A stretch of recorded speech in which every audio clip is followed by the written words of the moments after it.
kubor baman kesngi awalam shipi da undang yalam news. Cabinet Minister Kebalong Benin ka 9tarik Desember arjar absau kala rai bat Mynjur ikni kikam harum.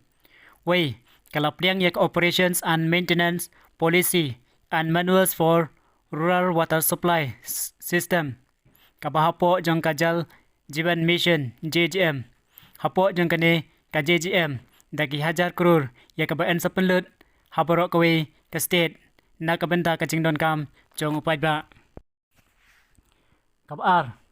Lapdiang bat Mynjur ya ka amendment of street vendors protections and livelihood and regulation scheme street vendor rule RJRPR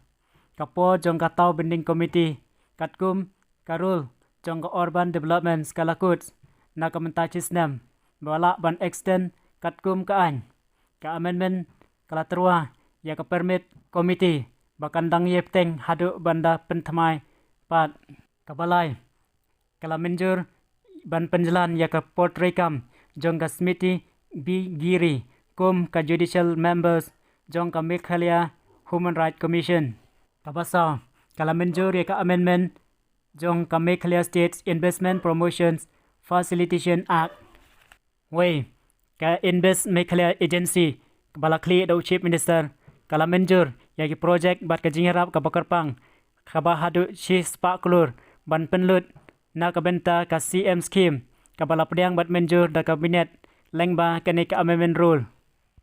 R ke Invest Meghalaya Agency kala pensai babaro ki project kimla ban penbiang ban thet jaka kum ki wek agency jong ka sarkar ka amendment ya ka IMA ban thet jaka katkum ke jindon kam katkum ka jingmang kata ka project basan kala Mynjur ya ka governor civil defense medal ban itu bat ban aikusnam ya ki humkat bat ki civil defense personnel wenrew kala Mynjur ban itu ya ka sandstream hapo ki santli college jong ka sarkar ka bakanthop ya ka sora college ka William Nakar government college ka Bakmara college ka Mauplang college bat ka Mahendra Gash college kalong ka Badon kam da ka NEP ka benhnyeu kala Mynjur ban penlong ik election MDC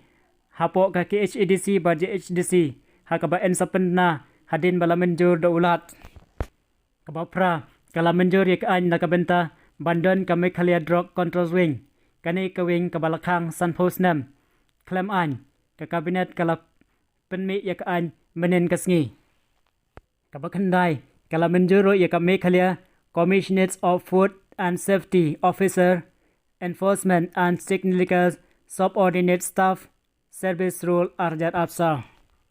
kabashipo kala Mynjur ya ka one-time special plan nakabenta ka Industrial Closure Scheme nakabenta ka MCCL kalakhang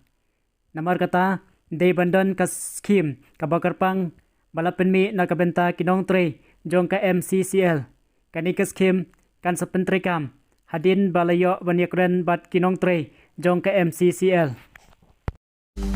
Banyo iki kubor baman kesngi, subhawan subscribe ya ka channel undang yalam news. Kumle shibu.